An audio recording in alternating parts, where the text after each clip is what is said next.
abaliko jako akawuwo. Baseba ne banyabo nja okuddamu kwebaza Misa Hajati Misa Honorable umwagala waffe. Minisita wa Kampala Hajati Misa Kabanda ngali wamu n'abekitongole kya Pakistan Association Uganda bantu be badduukiridde kubaddeko abaliko obulemu ko n'abakadde ne tuli okusiibulukukirako ngano Hajati Hanifa Kaladi akuliddemu kunga abantu bano ategeeza nti basuubira okutuuka ku bantu 5 nga kino bakikoze okusiibulula n'okuyambako ababatalina.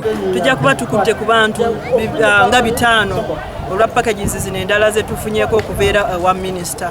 Nolwekyo ensonga eno just yakuwaayo ekisiibo ffe ng'abasiraamu kiseera kyakwenenya, kiseera kyakweddiza eri Katonda nnyo, kyakusaba nnyo Katonda nti atusonyiwe era atuwe obulamu obulungi. Imurani na James abawandiise okuva mu Pakistan Association Uganda ategeeza nti babadde bakuleeta ebintu ebiwerako ddala nga wano annyonnyodde ku mirimu egy'enjawulo gye bazze bakola okwetoloola eggwanga ng'ekitongole. We belongs to Pakistan Association Uganda where we are doing different charity works. This is one of our work. We called it Ramadan package, which we have been giving in different areas of Uganda. Onera asuubiza obutakoowa kono obutakoma wano wabula okwongera okuyamba bannayuganda ng'aliko byasuubiza ne ku lunaku lwa Eid okuwa abantu. We are also having a very important role. We are doing the boreholes in different areas of Uganda. From Iganga up to Maracha district. I have been there myself in Maracha and even chairman was there with us. RDC, LC5 chairman, we have opened we have done the boreholes because there are a lot of pupils who are not having a clean water to drink, and hundreds of years they were telling us, that's their word I'm going to tell.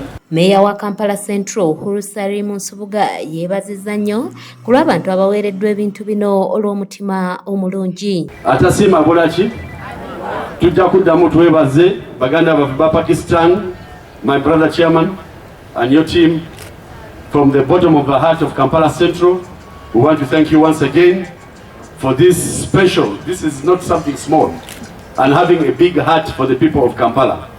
Thank you for loving all Ugandans. These are my brothers and sisters. Minister wa Kampala Hajati Misa Kabanda ategeeza nti bakoze kino okugabira abaliko obulemu bokka kubanga enfunda eziwera bano bazze ate basubwa enteekateeka ezitali zimu. Bwe mbaasa senende takitegeeza mbakuze ku lwa gavumenti.